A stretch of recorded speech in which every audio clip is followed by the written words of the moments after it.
El título de la predicación de hoy es El propósito de las señales y vamos a ver 3 puntos.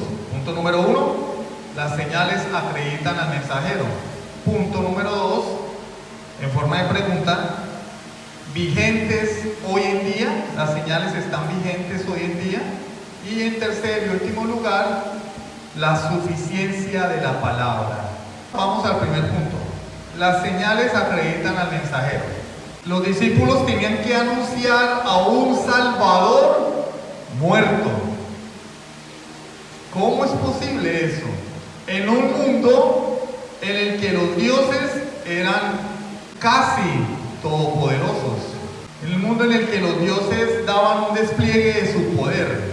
El todopoderoso Zeus, Neptuno, el dios del mar, Ares, el dios de la guerra, y así por el estilo. Aún los semidioses tenían poder, pero el cristianismo anuncia un Salvador muerto. Y por eso en la primera carta a los Corintios, Pablo dice, para los gentiles esto es locura, un Salvador muerto. Bueno, estos discípulos tenían una difícil tarea por delante, convencer a un mundo de que había alguien que había muerto que los podía salvar. Claro, ese Jesús que murió también resucitó, pero era necesario acreditar esas palabras. Entonces, esta empresa o esta tarea tenía enormes dificultades y Jesús lo sabía. Tenían que enfrentar terribles luchas contra el paganismo, contra el mundo y hasta con el mismo Satanás. Si leemos el libro de los Hechos, vemos que los discípulos o los apóstoles tuvieron enfrentamientos hasta con endemoniados, porque el reino de las tinieblas se levanta contra la luz de Jesucristo. Entonces, el Señor les concede a sus apóstoles diferentes dones que servirían para llamar la atención sobre el Evangelio. Vamos a 2 Corintios 12:2. Con todo, las señales de apóstol han sido hechas entre vosotros en toda paciencia, por señales, prodigios y milagros. Hebreos 2:4. Testificando Dios juntamente con ellos, con señales y prodigios y diversos milagros y repartimientos del Espíritu Santo según su voluntad. El versículo 3 dice que esa palabra anunciada por el Señor no fue confirmada por los que oyeron. ¿Quiénes fueron los primeros oyentes de la palabra del Señor? Pues sus discípulos.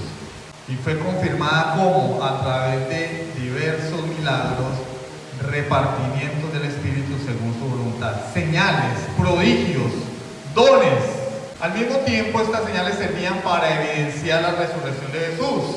¿Por qué? Bueno, porque mientras Jesús estuvo en la tierra, su ministerio estuvo acompañado de señales, milagros y prodigios. Y si estos hombres decían venir en nombre de Jesús, pues su ministerio no podía estar por debajo del ministerio de Jesús. En muchas ocasiones ellos hacían señales, pero hubo momentos donde no pudieron hacerlas, no pudieron echar fuera un demonio. Y el Señor les dice, ¿hasta cuándo he de estar con vosotros, hombres de poca fe? Pero una vez venido el Espíritu Santo sobre ellos, los capacitó con esta gracia, con diversos dones, para que ellos pudieran decir, nosotros venimos en nombre del Cristo resucitado. El Cristo resucitado, el que venció a la muerte, me envió. La gente diría, bueno, ¿yo cómo sé que eso es verdad? Ahí es donde entraban los milagros, las señales, los prodigios. Hechos, capítulo 3, versículo 14 al 16. Mas vosotros negasteis al santo y al justo, y pedisteis que se os diese un homicida, y matasteis al autor de la vida, a quien Dios ha resucitado de los muertos, de lo cual nosotros somos testigos. Y por la fe en su nombre, a este que vosotros veis y conocéis, le ha confirmado su nombre, y la fe que es por él ha dado a este esta completa sanidad en presencia de todos vosotros. Recuerden el discurso de Pedro en el pórtico de Salomón. Allí había un hombre sentado en la puerta que se llamaba la puerta de la hermosa, pidiendo limosna, un hombre cojo de nacimiento. Y ahí es cuando Pedro dice esas palabras conocidas: No tengo oro ni plata, pero lo que tengo te doy. En el nombre de Jesucristo, levántate, toma tu lecho y anda. Y inmediatamente dice que le fueron afirmados los pies a este hombre, se levantó y empezó a dar saltos y cargó su camilla. Y dice que eso fue notorio porque este hombre era cojo de nacimiento. ¿Creemos en los milagros? Sí. Pero los milagros que Dios hace soberanamente, no hay milagreros. Pero Pedro hace la aclaración: este milagro fue hecho por la fe en su nombre, porque es Cristo el que hace los milagros, no el hombre. Así algunos se atribuyan el poder de hacer milagros. Marcos 16, 17. Estas señales seguirán a los que creen. 2 puntos. En mi nombre echarán fuera demonios. Bueno, eso lo vemos en el libro de Hechos. La victoria sobre el reino de Satanás. Hechos capítulo 8, versículo 7. Porque de muchos que tenían espíritus inmundos salían estos dando grandes voces, y muchos paralíticos y cojos eran sanados.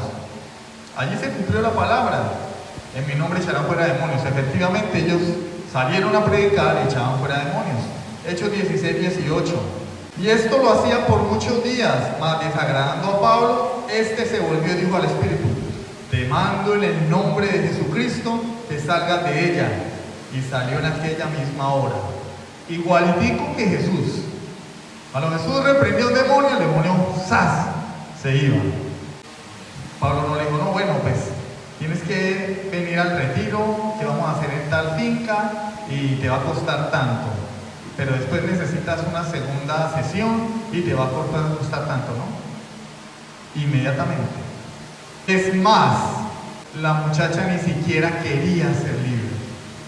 Dios no le pidió permiso a la muchacha para sacarle el demonio, porque era una muchacha que era utilizada por sus dueños para lucrarse, tenía un espíritu de adivinación y ellos se lucraban de ello. Y el demonio empezó a dar voces detrás de Pablo, y Pablo, como no quería que lo relacionaran con los demonios, dice que le desagradó esta conducta y lo reprendió. El endemoniado gadareno tampoco le pidió a Cristo que lo liberara. Cuando Jesús llegó, el demonio que tomó la voz dijo: has venido a atormentarnos antes de tiempo. Te ruego que me dejes pasarme a ese hato de cerdos. Ni siquiera se agarró a gritar ni a pelear, como esos exorcismos que se ven hoy en día. Solamente le dijo: ve, porque Jesús es Dios y su voz es irresistible y Él es todopoderoso. Pero si es verdad, hay demonios. ¿Creemos que existen los demonios? Claro. Efesios capítulo 6, versículo 12 dice que no tenemos lucha contra ¿qué? Contra carne y sangre, sino contra principados, contra potestades, contra gobernadores de las tinieblas, contra huestes espirituales de maldad. Hay un mundo espiritual y tenemos una lucha contra él.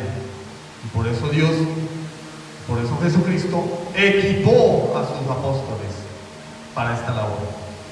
Marcos 16.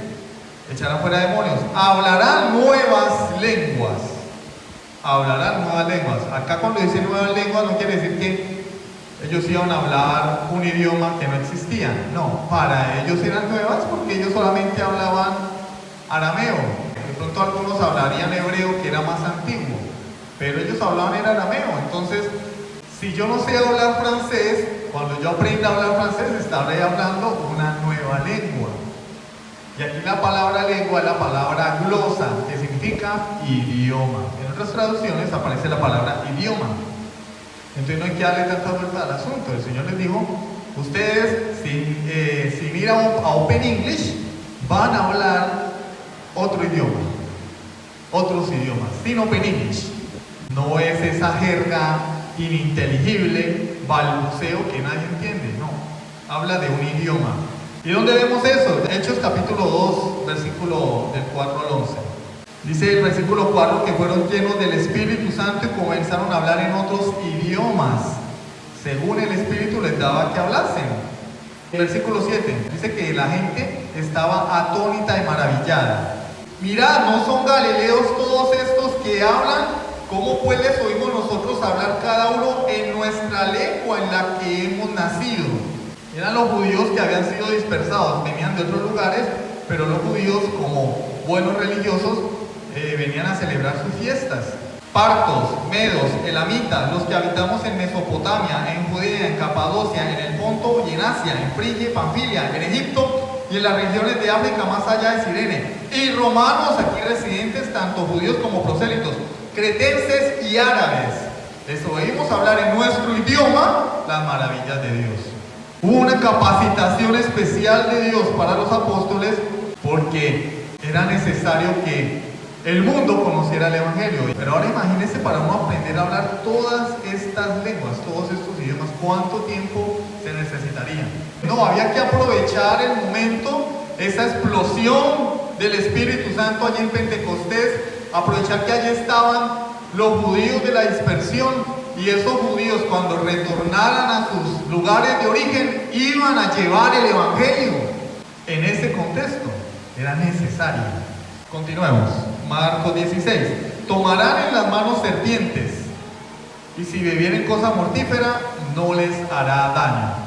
Bueno, esta señal implica la protección divina del Señor, porque tampoco es que vamos a salir por allá a la calle a ver, agarrar la serpiente. Ah, no, aquí ya tengo el poder de Dios. Y lo dice en Hechos capítulo 28, versículos del 1 al 10. Les voy a narrar, anótenlo, pero no lo vamos a buscar para no extendernos. Después del naufragio de Pablo, cuando iba preso rumbo a Roma, cayeron en una isla que se llamaba Malta. Y entonces dice que los nativos de allí los recibieron no con poca hospitalidad, o sea, fueron muy hospitalarios y los atendieron. Entonces prendieron una fogata. Y allí, de entre los leños que habían preparado para la fogata, pues se metió había una culebrita por allí y se le prendió a Pablo de la mano queriendo huir del fuego. Y entonces ellos, según su creencia, dijeron: no, miren, este hombre se salvó de la muerte en el naufragio, pero como la película Destino Final, la muerte lo está buscando, algo malo tuvo que haber hecho. La serpiente lo mordió y ellos estaban esperando a ver en qué momento Pablo caía muerto. Pero no le pasó nada.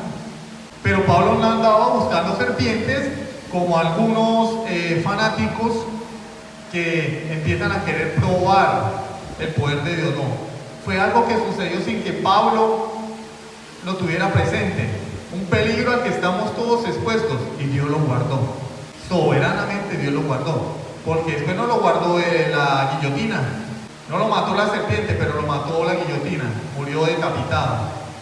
Es una protección divina de Dios. Lo que Jesús está diciendo allí es: yo os voy a proteger. Sobre los enfermos pondrán sus manos y sanarán. Bueno, el Evangelio promete restauración espiritual y también trae sanidad, ¿sí? Vemos a lo largo del Nuevo Testamento, ya leímos en Hechos capítulo 3, cómo Pedro sanó a un cojo de nacimiento, porque Dios tiene poder para sanar. Él es misericordioso, ¿sí? Restaura la vida de las personas. Entonces, ¿para qué servían estas señales? Recuerden que el punto número 1 es el propósito de las señales. ¿Para qué servían estas señales? Para confirmar el poder divino del Evangelio y para glorificar a Dios, no al mensajero. Ahí lo vemos en Hechos capítulo 3, que lo acabamos de leer, versículo 12. Pedro dice: por la fe en Jesucristo. Hoy en día dirían: yo tengo el poder, yo tengo el don de sanidad, mi ministerio. No. Pedro dijo: por la fe en su nombre. Hechos 14, versículos del 8 al 15. Resulta que también había allí un hombre cojo, también de nacimiento, y viendo que este hombre tenía fe, le dijo: levántate derecho sobre tus pies. Y el hombre saltó y anduvo. Y entonces la gente, pues como ustedes entenderán, dijeron: estos son los dioses que han descendido del cielo. A Bernabé lo llamaba Júpiter y a Pablo Mercurio. Cualquiera nos hubiera sacado pecho, ¿no? Sí, ¿no? Yo tengo el poder. Pero Pablo no lo hizo. Pablo dice: ¿por qué hacéis esto? Versículo 15. Nosotros también somos hombres semejantes a vosotros, que os anunciamos que de estas vanidades, es decir, de la idolatría, os convirtáis al Dios vivo que hizo el cielo y la tierra y el mar y todo lo que en ellos hay. ¿Por qué hacéis esto? Nosotros somos solamente hombres. Es Dios el que obra. El poder es de Dios. La gloria es para Dios. Ese era el propósito de las señales, los milagros y los prodigios.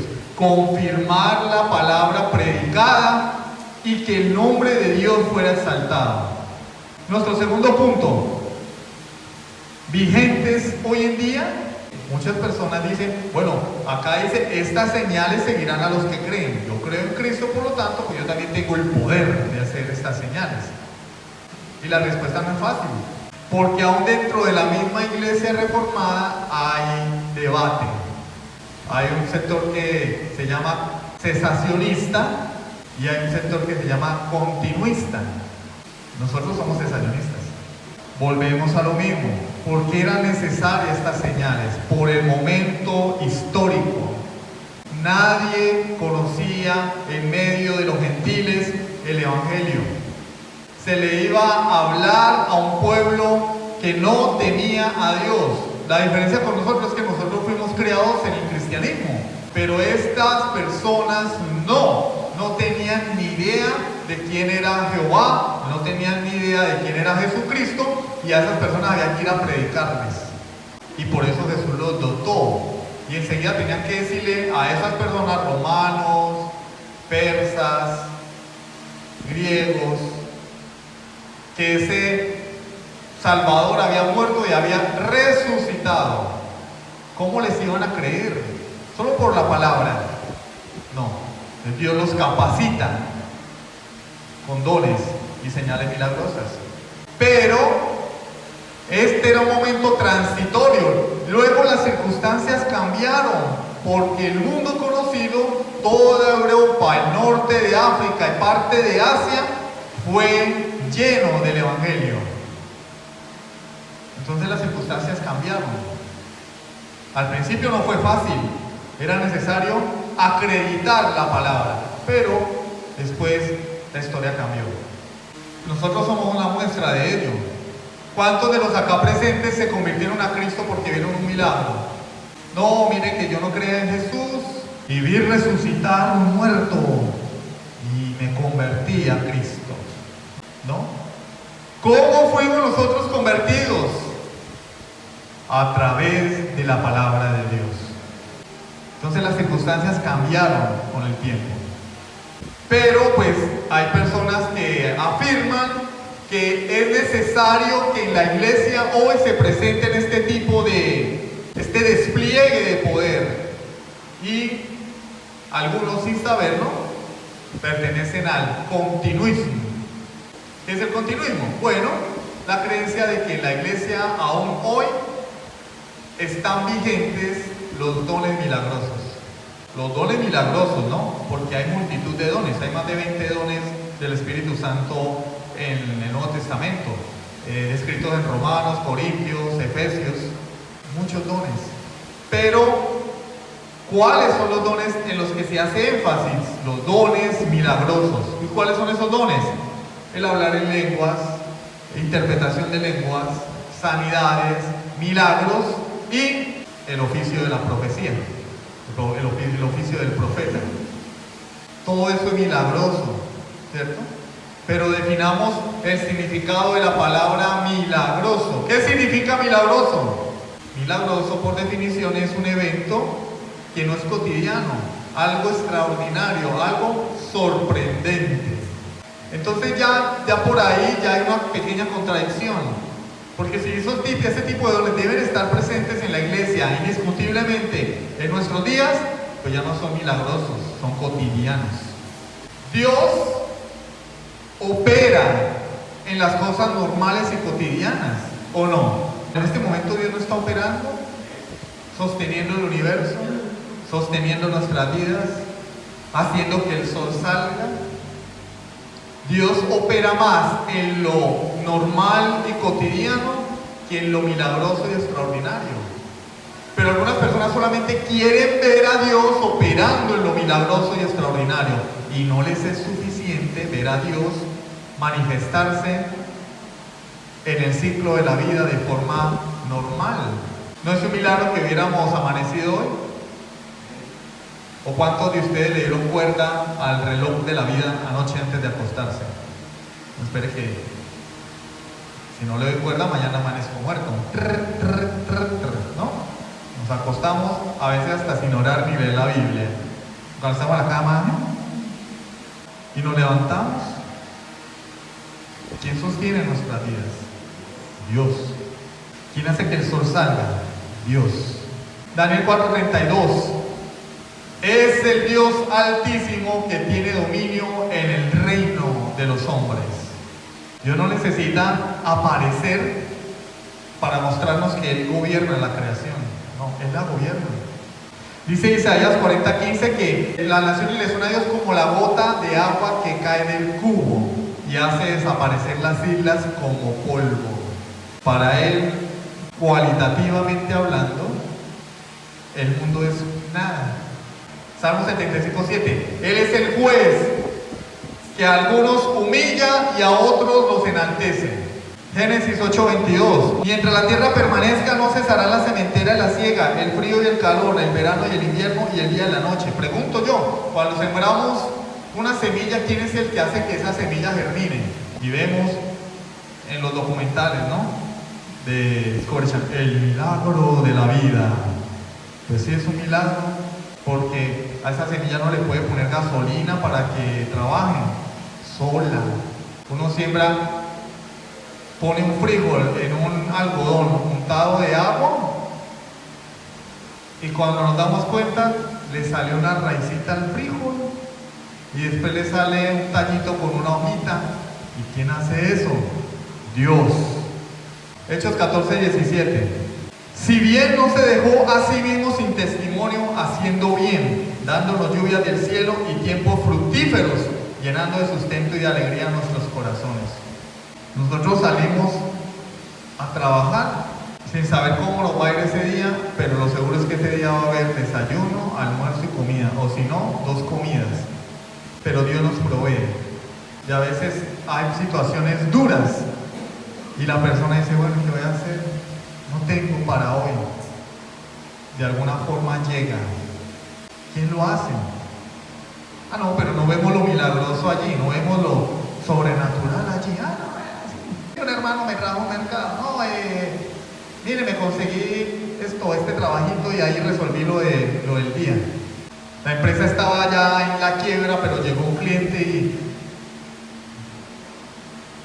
Sí, pero no es Dios el que hace las cosas. Salmo 89:9 dice que Dios gobierna la braveza del mar. ¿Ustedes saben por qué el mar no nos ha invadido? Porque Dios no lo permite. La Biblia dice que Dios le puso límites al mar. ¿Será que Dios le puso límites al mar y se desentendió? Bueno, miren a ver cómo se resuelven ahí. No. Todos los días Dios controla su creación.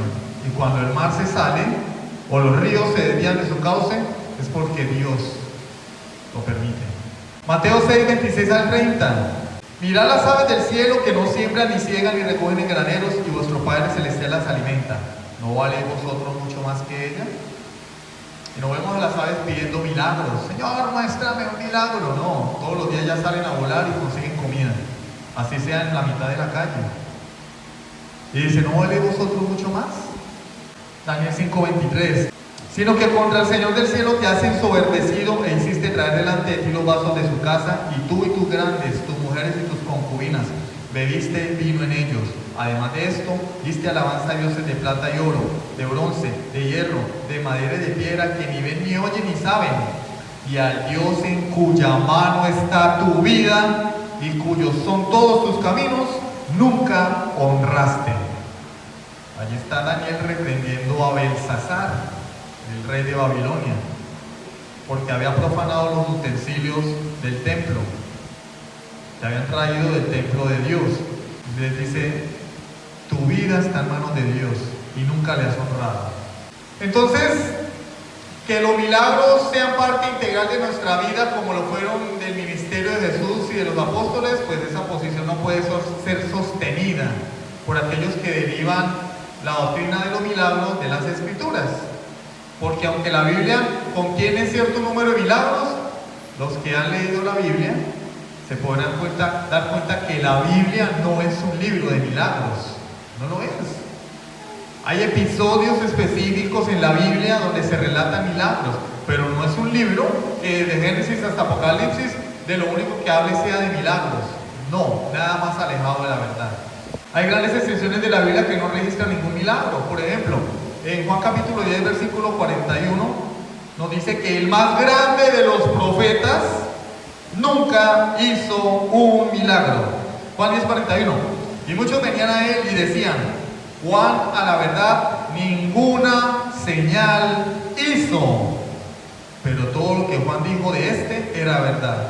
Juan fue un gran profeta. Jesús dijo: ningún profeta como Juan. Pero Juan jamás hizo un milagro. No hay tal cosa registrada en la Biblia.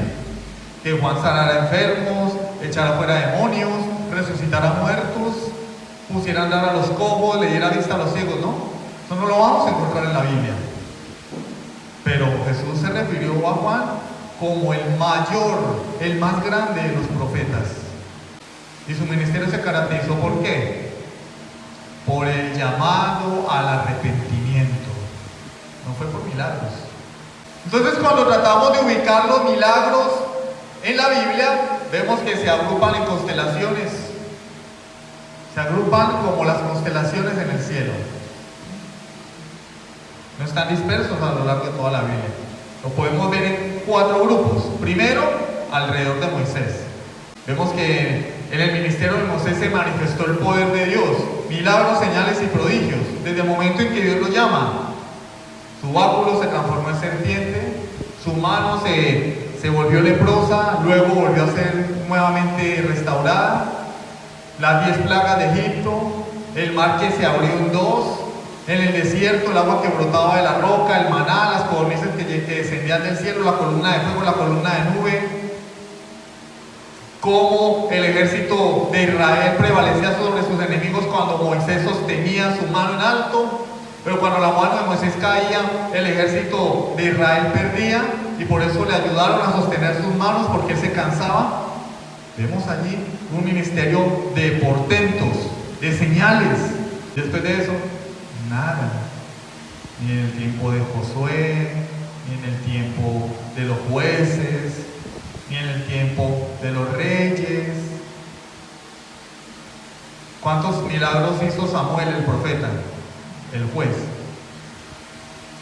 ¿Cuántos milagros hizo David, Salomón? Pero después llegamos a una época, la época de Elías, Eliseo. Allí vemos milagros, señales y prodigios. Después vemos cuando muere Eliseo, otra vez. Milagros nada, señales nada. ¿Hasta cuándo? Hasta la aparición de Jesús en este mundo. Y viene el ministerio de Jesús, milagros, señales y prodigios. Muere Jesús, resucita y va al cielo. La época apostólica, la era apostólica, acompañada de milagros, señales y prodigios. Pero ya incluso en el Nuevo Testamento vemos cómo Dios va haciendo a un lado esas manifestaciones, porque el mismo apóstol Pablo, cuando le dice a Timoteo: Timoteo, yo sé cuál es la cura para tu enfermedad, bebe vino, no agua, porque el agua del acueducto romano es muy sucia. Toma vino para tus problemas digestivos. ¿Por qué Pablo hizo eso? Hubiera orado por él, hubiera reprendido la enfermedad, ¿sí o no? Pero le aconsejó que se medicara con vino. A Trófimo dejé enfermo, dijo Pablo. ¿Y por qué no lo sanó? Lo hubiera sanado. ¿Por qué lo dejó enfermo? Pablo, tú sí eres mala gente. Dejaste enfermo a Trófimo. ¿Por qué no lo sanaste? Santiago dice: si hay alguno enfermo entre vosotros, sanadlo con el don de sanidad. No, dice: llamad a los ancianos y oren por él. Llamen a los ancianos de la iglesia. Ojo, que no dice que cualquiera puede ir a orar por el enfermo.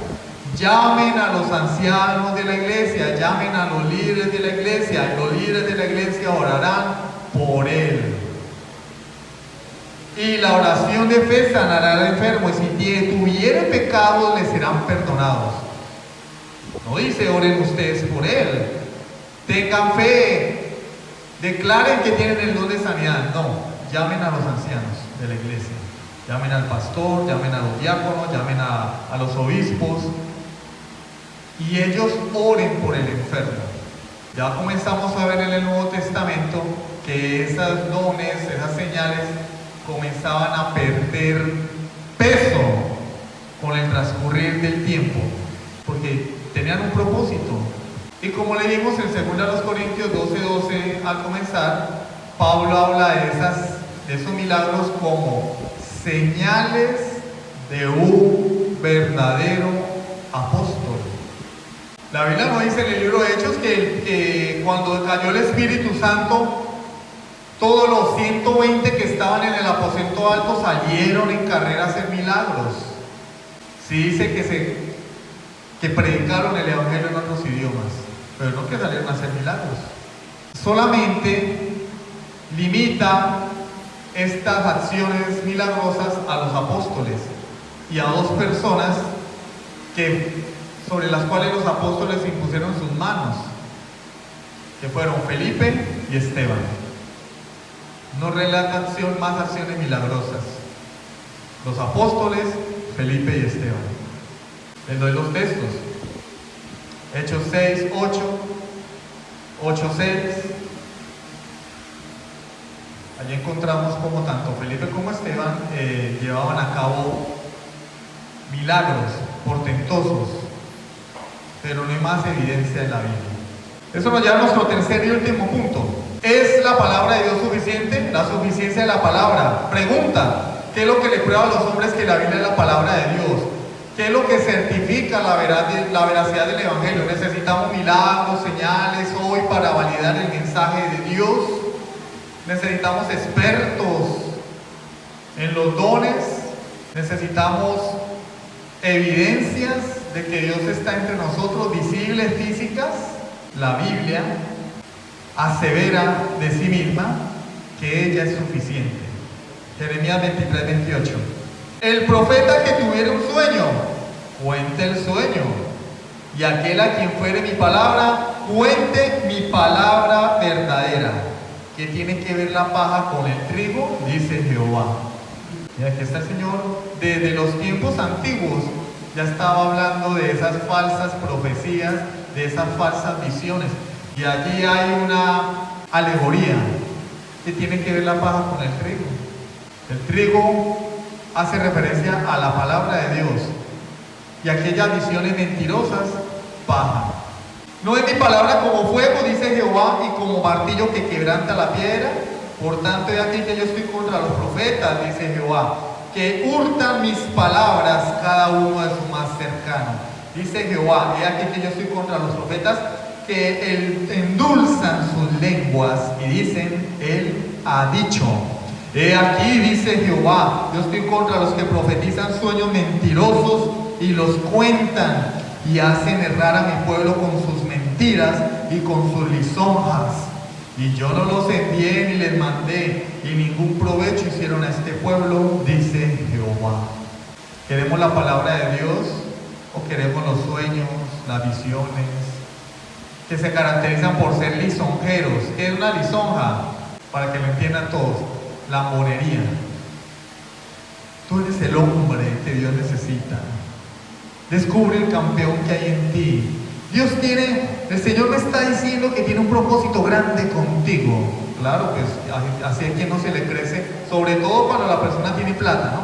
Primero hay que mirar si la persona tiene un buen carro, tiene platica, entonces a esos es que van dirigidas las palabras proféticas. Hay iglesias donde hay ministerios de empresarios. ¿Por qué no entran allí los pobres? Porque los pobres no tienen billete, no tienen marmaja, no tienen money.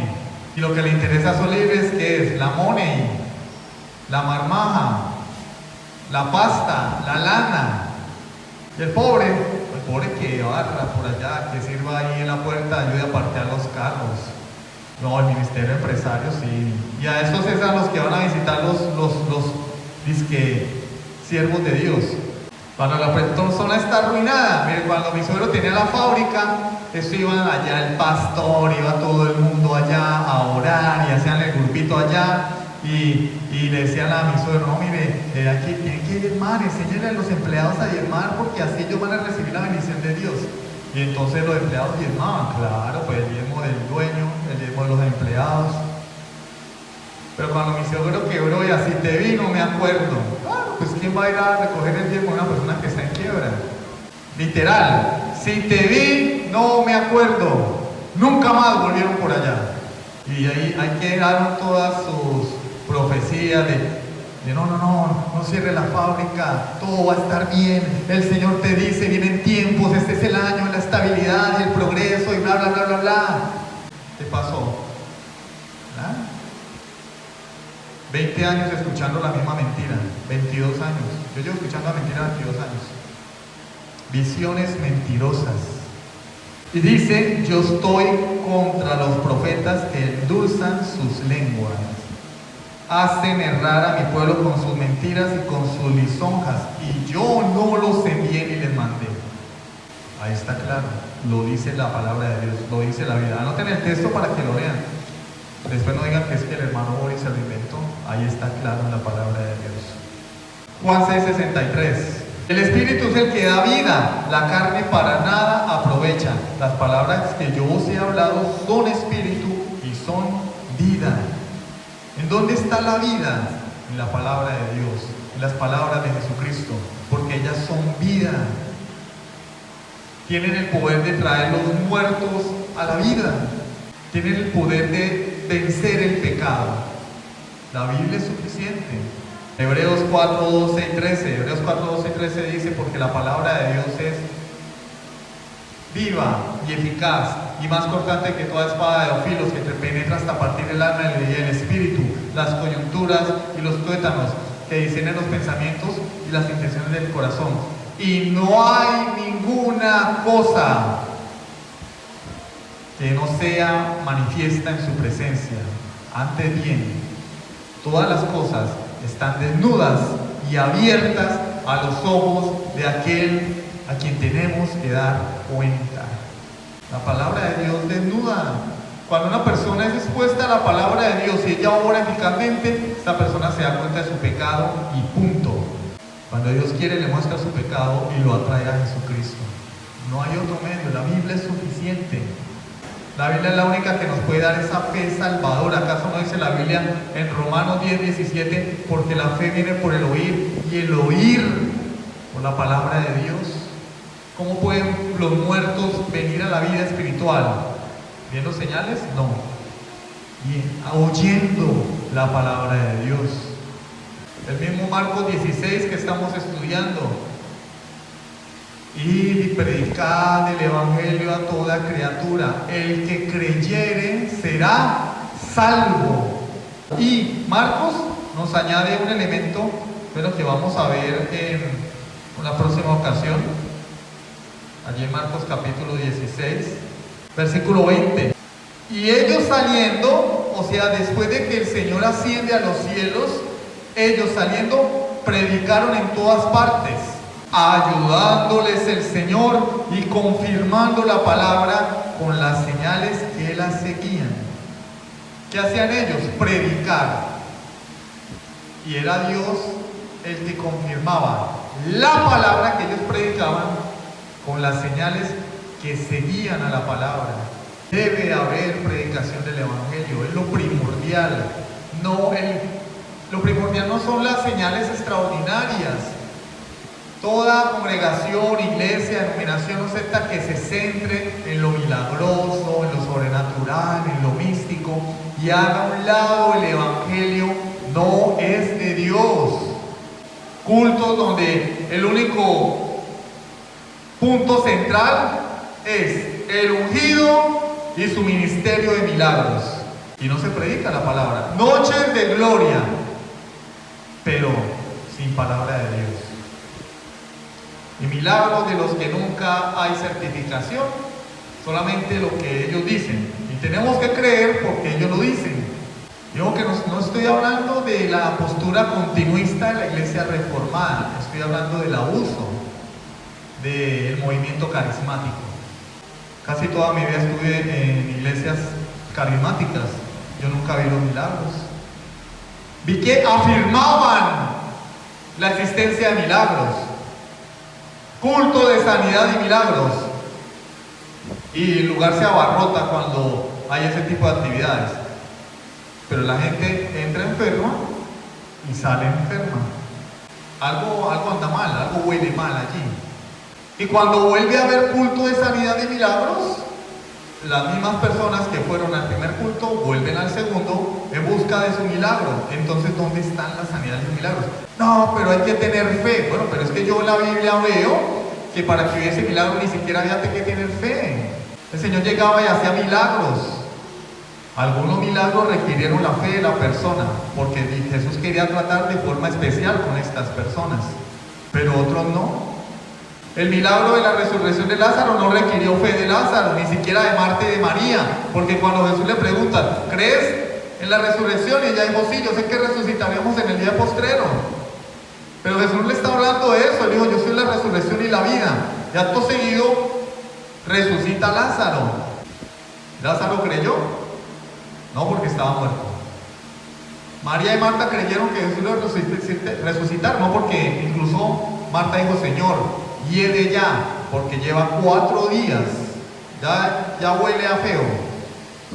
Pero todo se arregla con no tienes fe. No, pero es que yo no veo los milagros. No, es que tú no tienes fe. Tienes que seguir diezmando y más. Del tamaño de tu milagro, así tiene que ser tu ofrenda. Milagro grande, ofrenda grande. No, eso son embaucadores. Guillermo Maldonado tuvo que cancelar una cruzada de milagros en cuarentena. Hubiera sido un momento espectacular para probar que en realidad Él tiene poder para sanar enfermos. Y los que profesan tener los dones de sanidad, porque no aprovecharon la ocasión y se fueron a los hospitales. Y de esa forma impedir muchas muertes.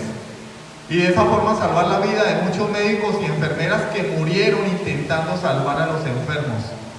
No, muchos de ellos con su tapabocas encerrados en sus casas.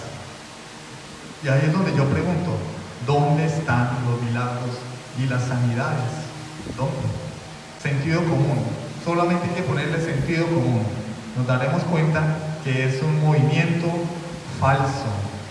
Pero como vivimos en la cultura de la tolerancia, de la corrección política, pues no le demos muy duro a esas personas, porque pues hay que orar por esas ovejas que están allí, por algunos que están engañados, pero quienes utilizan ese tipo de enseñanza para su propio beneficio tendrán que ser juzgados por Dios y van a tener que rendirle cuentas a Dios. Y la labor de quienes predicamos la sana doctrina es advertirle al pueblo de Dios. Porque si el hermano Javier va a comprar leche en la tienda de la esquina, yo sé que en la tienda de la esquina la leche que vende está dañada, mal haría yo si no le advierto. No, dejemos que tome la leche dañada y si le cae mal, pues eso es cuestión de él. Cada quien, no, yo tengo que advertirle. Si lo amo, tengo que advertirle, Javier, no vayas a comprar leche allá porque está dañada. Hermanos, no crean lo que estos falsos mensajeros y predicadores dicen, porque es un evangelio adulterado. Y la palabra de Dios dice, Pablo lo dijo, si alguno de nosotros os enseña un evangelio diferente del que os hemos anunciado, sea maldito de Dios, sea anatema. Ahora, la pregunta es, ¿cuál debe ser nuestra postura respecto a ello? Bueno, nosotros no tenemos la libertad de ponerle a Dios límites. No tenemos la libertad, no tenemos esa prerrogativa de limitar el poder de Dios. Nuestra actitud no debe ser de una incredulidad obtusa, es decir, no, en este tiempo no hay milagros. No, eso es un extremo. Pero tampoco podemos presentar una actitud ingenua, no crítica. No, sí, milagros, hay milagros, todo el tiempo. No, debemos tener más bien un espíritu interrogante y abierto. Podríamos decir, bueno, los milagros no son cosas de todos los días, porque la revelación de Dios ya está completa. Ya no es necesario acreditar las palabras de los apóstoles, porque ya la revelación se completó. Pero Dios es soberano, Dios es libre, y puede ser que haya ocasiones en las que Dios soberanamente quiera obrar un milagro. Pero no podemos adueñarnos de esa prerrogativa. Hermana, ¿tiene cáncer? Vamos a orar y verá que Dios la va a sanar. ¿Y quién soy yo para usar el nombre de Dios en vano? ¿Quién soy yo para comprometer las palabras de Dios? No, hermana, vamos a orar. Vamos a pedirle a Dios que la sane si es su voluntad. Porque muchas personas han muerto de cáncer. Pero también muchas personas se han salvado, se han recuperado. Pero no podemos comprometer a Dios. Eso lo dejamos en la sola potestad del Señor. Lo más importante es el Evangelio. Más allá de los milagros, de las señales, más allá de si Dios me da o no me da, lo más importante es el Evangelio. Porque el Evangelio tiene peso eterno. Porque el Evangelio es el medio de gracia que Dios nos dio para que los muertos vuelvan a la vida. ¿Qué necesita el hombre para ser salvo? El Evangelio. ¿Qué necesita la iglesia para ser santificada? El Evangelio. No necesitamos más. Los milagros los dejamos en manos de Dios, porque Él es un Dios bueno y todopoderoso. Pero nosotros no tenemos la prerrogativa de comprometer la voluntad libre de Dios.